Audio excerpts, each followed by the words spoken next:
Welcome to a Thursday edition of the Investor Guys podcast. Bill, how you doing?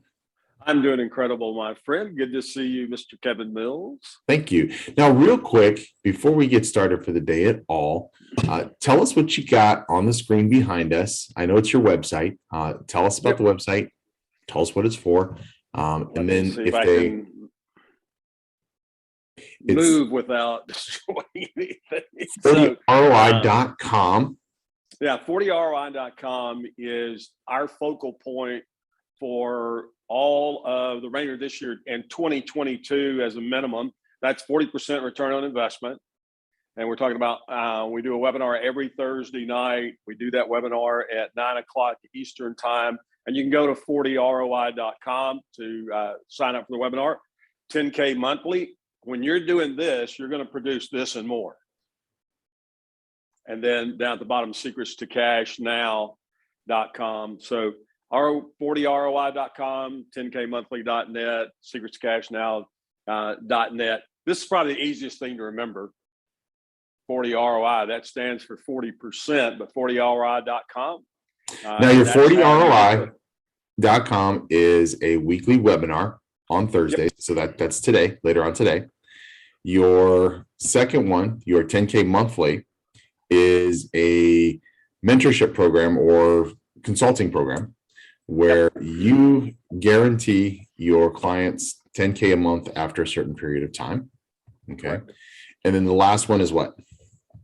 Secrets to Cash really wraps all of that up. That's all of our different types of trainings that we do, all the flips, the wholesales, the rehabs, the commercial properties, everything else falls into the Secrets to Cash. The 40ROI.com is passive income. 10K monthly is the consulting program that generates that and generates the Secrets to Cash as well. So Thursday night, so tonight, 9 o'clock Eastern, just go to 40ROI.com. These are hands-on. These are hands-on. This is real information. This isn't something that's been disseminated into a piece of paper or a website or whatever. So this is hands-on information that's given by Bill that changes based upon the night when he does his Thursday webinars and the actual client, the individual client, when he's doing one-on-one consulting. And this wasn't really the topic that we had planned for today, but while we're talking about it, I do want to talk about this. And I know Bill has some experience with this too. I keep seeing a influx of Deal Finder and Deal Maker and all these other softwares that you're supposed to be able to plug into your computer, and it's going to find these deals for you, or it's going to do the deal for you. It just lots and lots of promises that I'm not familiar with the software. I haven't used them before, but based upon the things that they're saying, I know that the software can't do that, because this is not something that you're able to put together in a software, certainly not for the prices they're selling it for, okay? You'd have to be able to tap into pretty much every single deal across the country, private party, MLS, everything, in order to be able to deliver what these programs are promising. There are no shortcuts that are going to be a plug and play. Okay, you need to do the legwork. You need to do the brain work. You need to do the research. You need to know how to do this. You can't just buy a program that tells you it's going to tell you how to find deals and become a real estate investor. How do you know that the deals that it's finding are good deals for you? How do you know that it meets the criteria that you're looking for? How do you know it's going to make you money and not cost you money? You need to know what you're doing. Now, if you can find tools that make your job easier, without a doubt, by no means, do it. Take advantage of them. Make them work for you. But don't just buy a tool and say, this is it, and this is what's gonna make it work for me. A carpenter doesn't buy a skill saw and decide that he's going to be a carpenter and he's going to be able to build every single thing that he can because he has that one skill saw that somebody promised him was going to be every tool that he ever needed. You need to know what you're doing, and you need to understand the expectations and the limits of each of the tools that you're tapping into. But again, that wasn't the topic we had for today. We did have a topic for today. But thanks for the plug, though. I appreciate that. What was our topic going to be for the day? Well, we talked a little bit a couple of shows ago about what are you doing differently now for 2022 and what our focus is going to be and how do we get ready for that. And look, it's December. So the New Year's going to be here before you know it. And of course, we got Christmas between now and then. We got New Year's between now and then. I'm still a little bit in a food coma from Thanksgiving. So we've got to be on the ball right now and not look at, I hear from so many people, yeah, I take the week after Christmas and that's when I do my planning for 2022. Well, we usually start ours in July. And so I'm going to implore you to look at what do I do differently now, today, to make sure 2022 turns out the way I want it to turn out. So I've got to build passive income. And I don't care who you are and what you're doing. You have to build passive income because we don't know if they're going to create another lockdown. I believe they're going to try. Whether they're going to create another lockdown or not, we don't know. The economy is going to continue. My middle son, who's in college, said, "Hey, did you see that gas prices came down?" And I said, "Yeah." He goes, "Well, that's a good thing, huh?" And I went, "Actually, the way they did it is a terrible thing for our country." And he's like, "Dad, what are you talking about?" I said, "Well, they took oil reserves from national defense, which actually makes our country weaker. So they're still moving forward with trying to destroy the country, but now they're doing it a little, I don't know how much more subversively they can do it, but they're doing a little bit more subversively, making you think that this is a good thing because most people react the same way you do." And I said, "Look, I'm not criticizing you, you're just uninformed. Most people reacted the way you do. Hey, gas prices have come down. Do I like paying less for gas? Well, sure. But, we never would have had these prices in gas increase if we had left the pipelines alone." And if we bring them back online, we're still going to have that issue. So we don't know what inflation is going to do other than it is going to get historic in 2022. Now, It's going to make. Off the topic of energy, maybe you know the answer. Why didn't Biden tap into the historic, the reserves, the federal reserves of solar power and wind energy? Why didn't he tap into that? Yeah, because we don't have any. Exactly. That should tell you something about what we're dealing with. Okay, there are no Federal Reserve strategic reserves of wind power. There are no strategic reserves of solar power. There are no strategic reserves of green energy anywhere. Okay. And we got the labs of fossil fuel. And why do you think they put that together? We're getting off on a different topic. I just wanted to throw that in really quick. I didn't mean to. Go ahead. So inflation, so this is where passive income comes into play. Inflation is going to be historic, my opinion, and I've seen nothing to make me feel a little bit otherwise, that 2022, 2023 is going to be crazy inflation. And the only way we have to do that, one, is to own real estate. You can own precious metals. There's other stuff that you can do. Nothing, in my opinion, works quite the same as real estate does, because you don't ever have to buy any gold or silver to survive.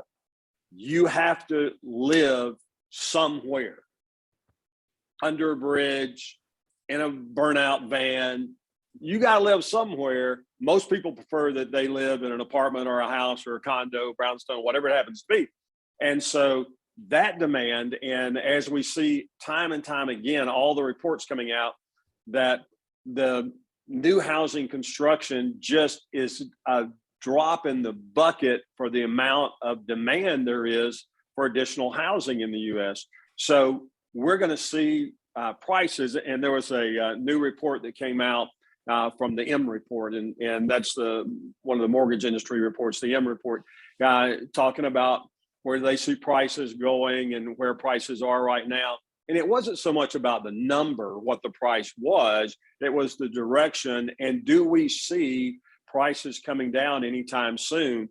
They were saying no, and it's because of inflation, even though demand is a fraction of a percent less over the last 30 days. but it is a fraction of a percent. It's not a percentage. So they're saying that they don't see any relief coming in these runaway prices, and that in fact it could get worse. And so what do you and I have? Well, if we're owning those real estate pieces, then that gives us a hedge against all the other pieces of the economy that are going up interest rate wise or inflation wise. And it's going to hit everything. When you start at fuel, that eventually impacts every single industry somewhere. Somehow along the way, the price of fuel gets involved. And so it's going to have everything going up. So you need to be building passive income, and you need to be owning real estate so that you have the ability to create a rising asset that can keep up with inflation. Now we're up on a break, but we're going to continue this conversation when we get back into it.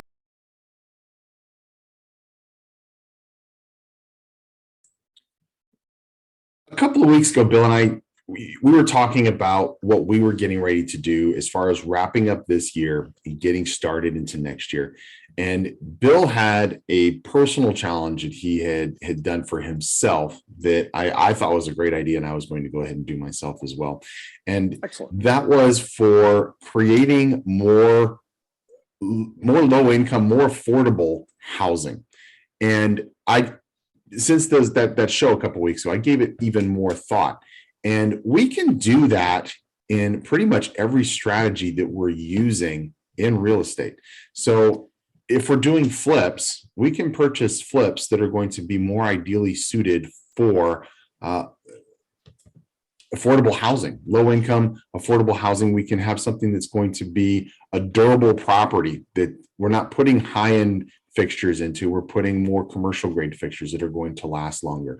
We're looking for neighborhoods that aren't going to be outpriced as far as the value of the particular property. These properties, ironically, we can get them for a lot cheaper. Okay. Our spreads may not be that big, but our percentages are still going to be about the same.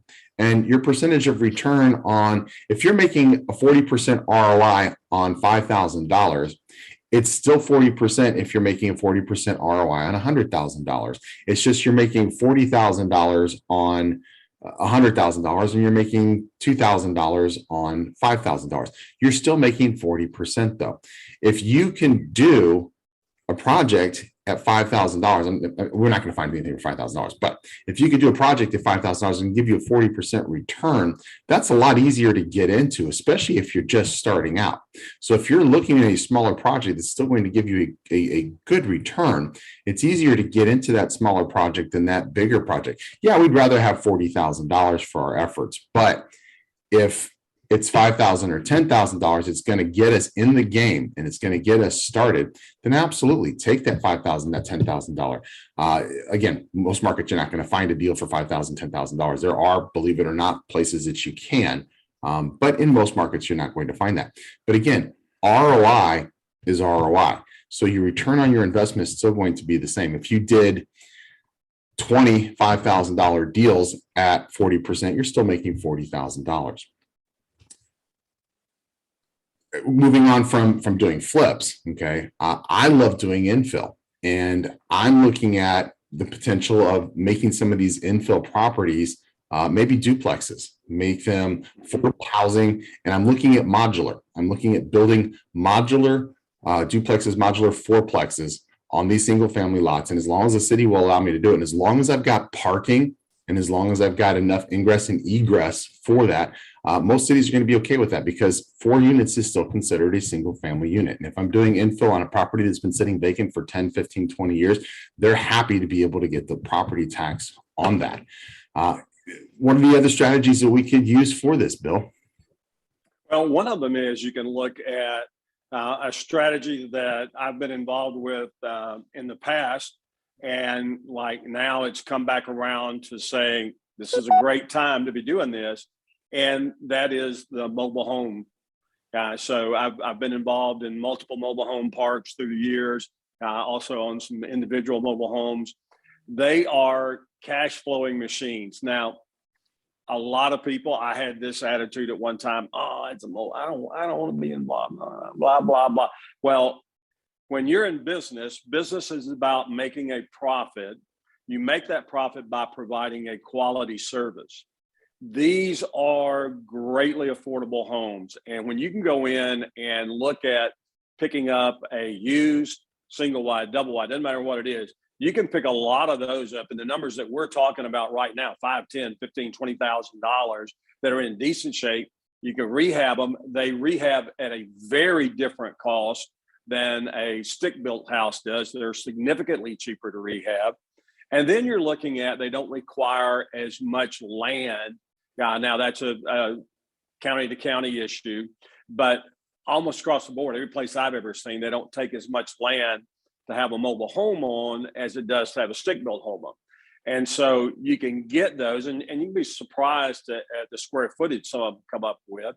And you can buy those incredibly cheap, especially when you're buying them used, buy them incredibly cheap and be able to go in. And now you've got that ability. Do I flip? Do I want to do long-term rental? Do I want to do long-term rental, low income?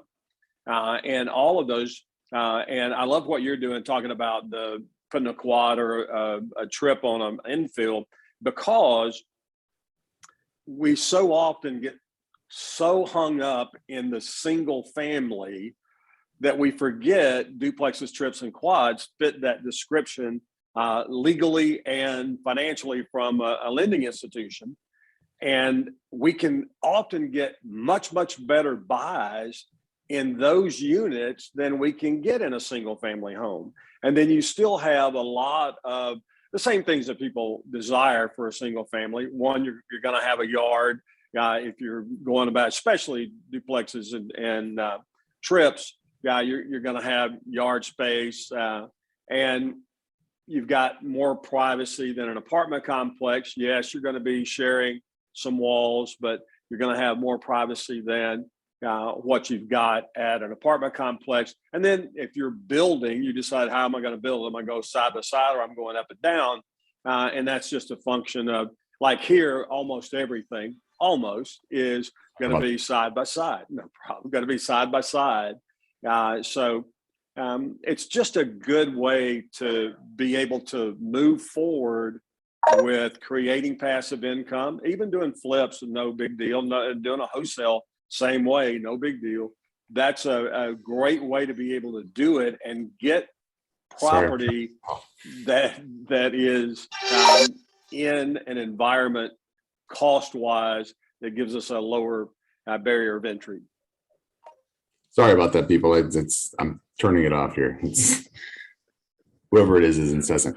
And I love the fact that you can do modulars, and literally I've done everything from modulars that are built in a factory to doing residential multi-family units that were done with storage containers. I'll dig up the pictures and we'll do that for one of the shows. But we literally stack storage containers, and the storage containers are finished on the inside. They have water, they have toilets, they have everything. They even have air conditioning. There's windows cut into them. It makes a really modern looking building, but structurally, they're stronger than a stick built structure. They are quick and easy to build. In the United States, we import more than we export. So getting storage containers is actually not that difficult. A storage container runs anywhere from $3,000 to $5,000. I know. I was shocked when I saw the price. I didn't mean to interrupt you, but I looked at some of those in the last couple of weeks, and I was blown away that you could buy a 45-foot trailer. This is when he's talking about storage units, also talking about tractor trailer rigs, where you're talking about the trailer and now the framing underneath, which is just where the wheels are. So you've got this rectangular steel box that you can buy those shockingly cheap. I have a friend in Southern California. He has the chassis. That's what the frame is underneath with the trailers. He has the chassis, and he actually goes to the docks and he purchases the surplus units. And there are companies that literally, that is what they do, is they sell those surplus containers. It is an excellent item to use for storage containers as well. If you have a place that you want to build a storage unit, you just get the short ones and you line them up in rows back to back, and you have a very secure unit that you can sell and rent for storage. Now we're up on a break and I'm a little distracted by the phone, but I will reset on this break and we'll be right back.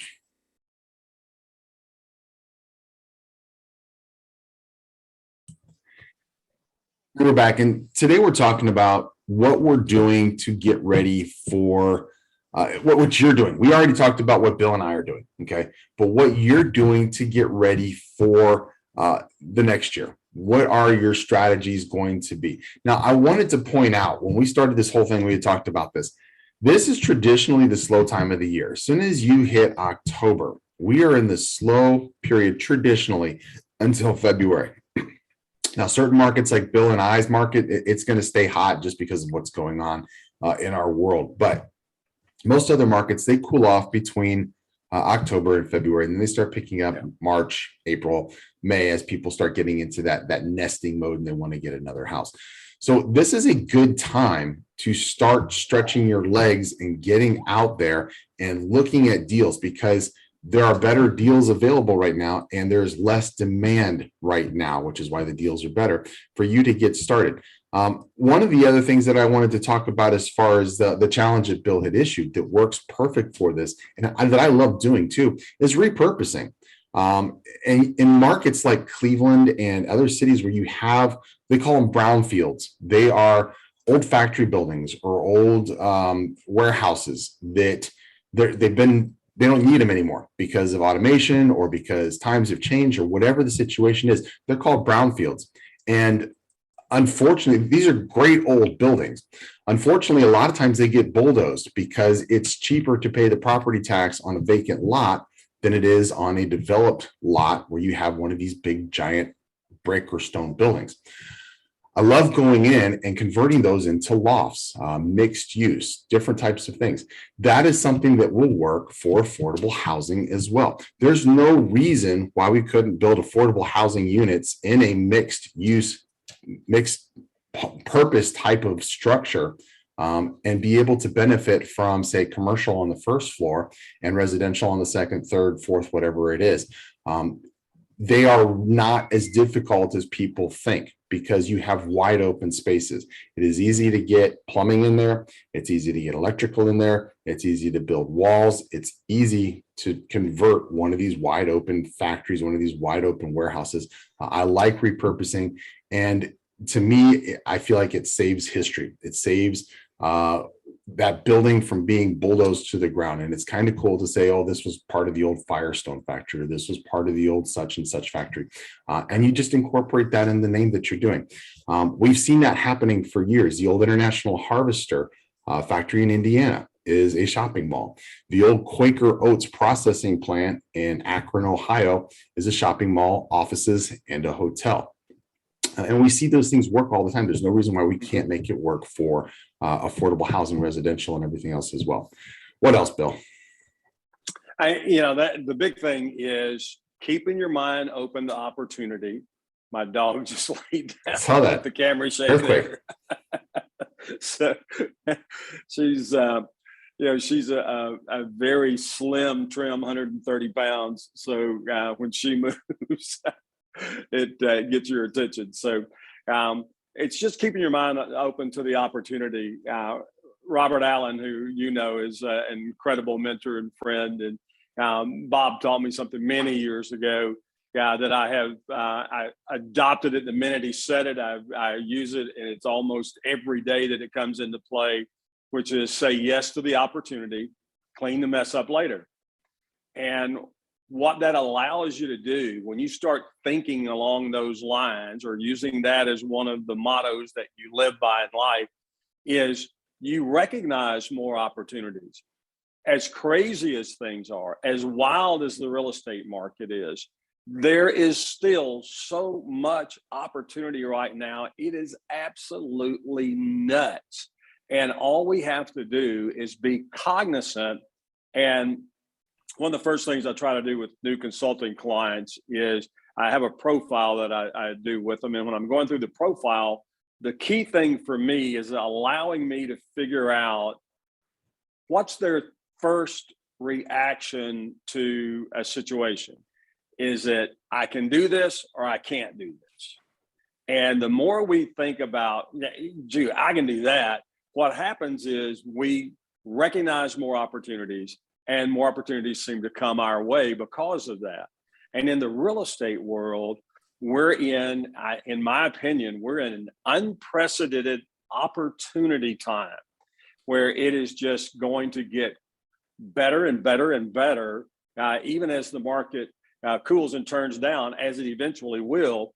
There's so much opportunity right now and so many new things that haven't been, look at, we've been talking about using storage containers to make housing out of.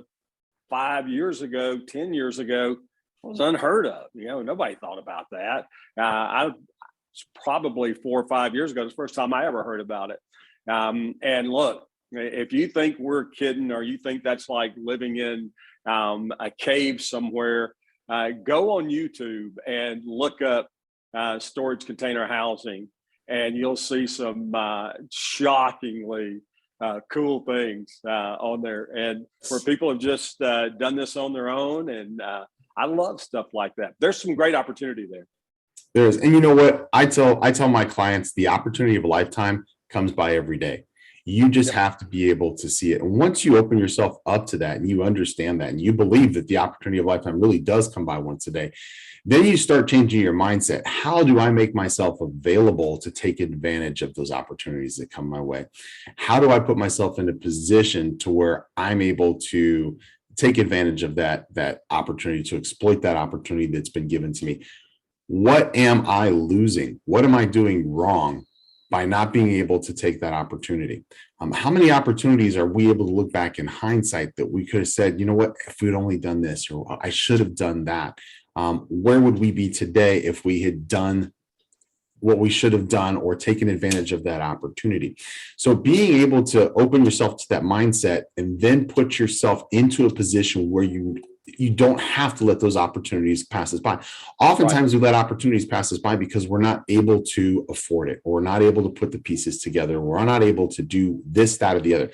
Those are all things that we can fix. Those are all things that we can make sure we have in our kit bag, our toolbox, to make sure that when we get those opportunities, when they come our way, that we're able to take advantage of it, or we're able to benefit from that opportunity by passing it on to somebody else. I can't tell you how many times I've passed opportunities on to somebody else that I wasn't able to do for whatever reason. Sometimes it's just time, sometimes it's logistics, but passing that on to somebody else, even if I just give it to them without any financial remuneration, it's a favor that I'm putting out there into the universe. It's a favor that I'm putting out to that individual. When they find an opportunity that's going to be suited for me, or something that they can do for me, they're going to send it back my way, because it was good karma that I gave to them.